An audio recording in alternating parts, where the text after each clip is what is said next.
जो हमें एक्सक्लूसिव जानकारी मिली है उसके मुताबिक नारकोटिक्स कंट्रोल ब्यूरो ने अपने पत्ते नहीं खोले हैं, लेकिन नारकोटिक्स कंट्रोल ब्यूरो के पास जितने भी नाम हैं सबसे जुड़े कहीं न कहीं व्हाट्सएप चैट है। और आपको याद होगा कि अब तक 18 से ज्यादा गिरफ्तारियां हो चुकी है, जिसमें कई ड्रग पैडलर भी हैं।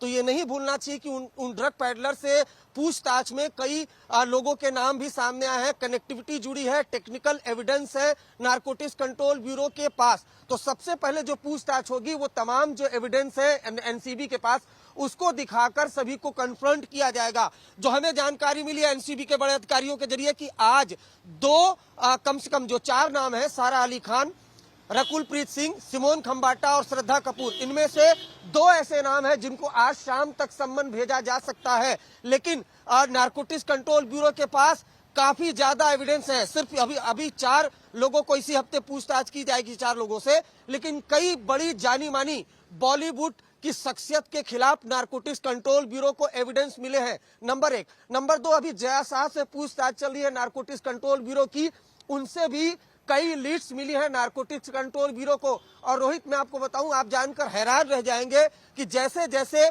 उन बड़े नामों का खुलासा होगा पूरा देश चौंक जाएगा कि इतने बड़े बड़े स्टार जो है वो ड्रग्स लेते हैं या ड्रग्स से जुड़े हुए हैं। फिलहाल एक शख्स है ड्रग पैडलर जिसको गिरफ्तार किया गया है, राहुल, उससे भी पूछताछ की जा रही है, उसके बॉस की भी तलाशी ली जा रही है। लेकिन फिलहाल की अगर बात करें तो वो 4 नाम जिनका खुलासा आज तक ने बहुत पहले ही किया था, उनसे पूछताछ की तैयारी है, जिसमें सारा अली खान, रकुलप्रीत सिंह, सिमोन खंबाटा और उसके अलावा श्रद्धा कपूर है। और इसके अलावा अब जिस तरह से छानबीन आगे बढ़ी थी, बीच में कोविड हो गया था कुछ एनसीबी के ऑफिसर्स को, इसलिए सभी ऑफिसर्स ने अपना टेस्ट कराया। जैसे ही निगेटिव आया फिर से एनसीबी एक्शन में आ गई है। कई चैट्स मिले हैं एनसीबी को, अब से कुछ देर पहले हमें जो जानकारी मिली है, और उन्हीं से कन्फ्रंट कराया जाएगा इन सबको। मैं सबसे पहले पिछली जो इन्वेस्टिगेशन है उसकी तरफ ले जाना चाहूंगा। देखिए, एनसीबी को ईडी से पहले भी चैट्स मिल चुकी थी, रिया चक्रवर्ती, शोभिक चक्रवर्ती और तमाम जो आरोपी गिरफ्तार हुए थे। लेकिन एनसीबी ने स्मार्ट मूव अपनाया और एनसीबी सीधा सम्मन न करते हुए पहले रिवर्स इन्वेस्टिगेशन किया। जो ड्रग पैडलर थे, जो उस सर्किल में ड्रग सप्लाई करते थे, उनको गिरफ्तार किया गया।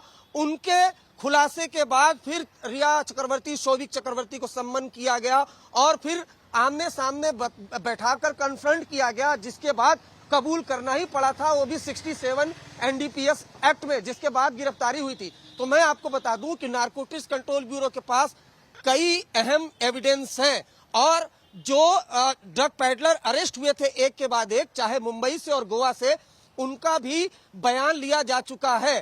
तो अब इस आधार पर जब पूरी तैयारी कर ली गई है, उसी के आधार पर इन जो 4 नाम हमने आपको बताए हैं, उन 4 नामों से पूछताछ की तैयारी है। तो तैयारी पूरी हो चुकी है एनसीबी की और कई एविडेंस है जो मीडिया में अभी तक नहीं आए हैं। जो एनसीबी के सूत्र हैं उन्होंने बताया कि हमारे पास काफी ज्यादा एविडेंस है, न सिर्फ रिया चक्रवर्ती के बयान जो इनके खिलाफ है, जो इनको लेकर दिए गए, उसके अलावा जो ड्रग पैडलर मुंबई और गोवा से गिरफ्तार हुए उनके मोबाइल से मिले हैं। इसके अलावा कई व्हाट्सएप चैट भी हैं जो ईडी और सीबीआई के अलावा खुद एनसीबी ने भी पिक्योर किए हैं उनके मोबाइल फोन से। तो ये तमाम एविडेंस हैं जो जिसके आधार पर सम्मन दिया जा रहा है। फिलहाल अगर आज की बात की जाए तो जया शाह से पूछताछ हुई है। एक बात मैं और रोहित आपको बताना चाहता हूं कि सीबीआई और ईडी ने जिस तरीके से ग्रिल नहीं किया था जया शाह को, नारकोटिक्स कंट्रोल ब्यूरो की टीम का दावा है कि जया शाह काफी कुछ जानती हैं और खासकर बॉलीवुड ड्रग्स कनेक्शन के बारे में उनके मोबाइल से भी कई अहम सुराग मिले हैं। फिलहाल उनसे पूछताछ चल रही है और आने वाले दिनों में एनसीबी का दावा है कि फिलहाल तो सारा अली खान, रकुलप्रीत सिंह, सिमोन खंबाटा और श्रद्धा कपूर से पूछताछ की तैयारी है और इस हफ्ते तक इन सभी से पूछताछ कर ली जाएगी। आज शाम तक 2 को सम्मन भेजा जाएगा, उसके बाद अगले राउंड में 2 को सम्मन भेजा जाएगा। लेकिन आने वाले दिनों में कई बॉलीवुड की नामी हस्तियां भी अगर नारकोटिक्स कंट्रोल ब्यूरो के चक्कर लगाती रोहित आपको न दिख जाए तो इसमें कोई बड़ी हैरानी की बात नहीं होगी, क्योंकि एक के बाद एक कई खुलासे हो रहे हैं, कड़ी दर कड़ियां जुड़ती चली जा रही हैं। जो आ रहा है 2 नए नाम बोलकर ही जा रहा है और उसके बाद एविडेंस कलेक्ट किए जा रहे हैं। जब पावना लेक पर हम पहुंचे थे, जहां पर आइलैंड है और सुशांत का फार्म हाउस है, तब वहां हमें यह जानकारी मिली थी कि वहां पर नारकोटिक्स कंट्रोल ब्यूरो की टीम गई थी। फार्म हाउस से काफी चीजें रिकवर हुई थी जो आज तक पर एक्सक्लूसिव हमने दर्शकों को दिखाई थी, वो तमाम तस्वीरें। लेकिन जब आइलैंड पर गई तो वहां पर एक बोटमैन था, उससे नारकोटिक्स कंट्रोल ब्यूरो की टीम ने स्टेटमेंट रिकॉर्ड किया। वो स्टेटमेंट की कॉपी भी आज तक के पास मौजूद है, जिसमें बाकायदा बोटमैन ने बताया नारकोटिक्स कंट्रोल ब्यूरो को कि सारा अली खान 4 से 5 बार सुशांत के साथ वहां आ चुकी हैं, रिया चक्रवर्ती वहां पर आती थी, श्रद्धा कपूर वहां पर आ चुकी हैं।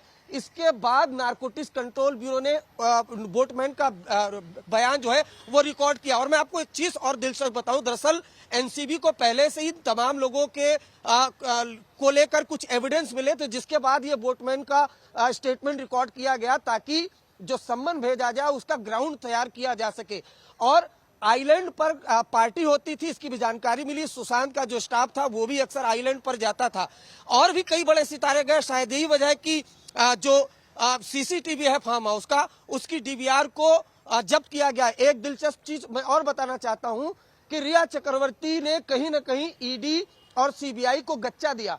जो मोबाइल फोन मांगा गया था वो मोबाइल फोन दिया गया, लेकिन एक फोन जिनका कोड उनकी मदर के नाम पर था, रिया चक्रवर्ती वो फोन यूज कर रही थी, उसको सर्च के दौरान जब्त किया था नारकोटिक्स कंट्रोल ब्यूरो ने। और जब उस मोबाइल को खंगाला गया तो उससे कई वीडियो, कई पिक्चर्स वो रिकवर हुए हैं, जिसमें से कुछ पिक्चर हमने आपको अपने दर्शकों को दिखाए। उससे भी कई एविडेंस कलेक्ट हुए हैं। तो अगर नारकोटिक्स कंट्रोल ब्यूरो के ऑफिसर्स की बात मानी जाए तो उनके खिलाफ, उनके पास ऐसे काफी एविडेंस है, कुछ टेक्निकल एविडेंस है, कुछ 67 के स्टेटमेंट हैं जो कोर्ट में एडमिसेबल होते हैं।